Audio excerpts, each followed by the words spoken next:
ఎల్లకాలం చంద్రబాబు నాయుడు గారి పరిపాలన సాగదు. చంద్రబాబు నాయుడు గారి పరిపాలన వస్తుంది. ప్రతి పోలీస్ అధికారికి కూడా చెప్తా ఉన్నా, బట్టలు తీస్తామని చెప్పి ప్రతి పోలీస్ అధికారికి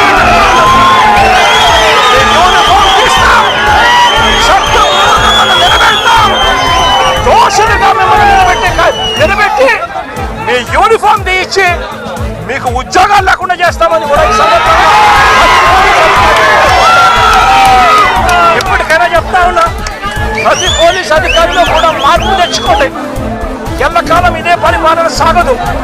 మీరు చేసిన ప్రతి పనికి కూడా వడ్డీతో సహా లెక్కేసి మీరు మిమ్మల్ని దోషులుగా నిలబెట్టి మిమ్మల్ని మీద కక్కిచ్చే కార్యక్రమం ఖచ్చితంగా చేస్తామని చెప్పి కూడా ఈ సందర్భంగా ప్రతి పోలీస్ అధికారికి కూడా చెప్తా ఉన్నాం.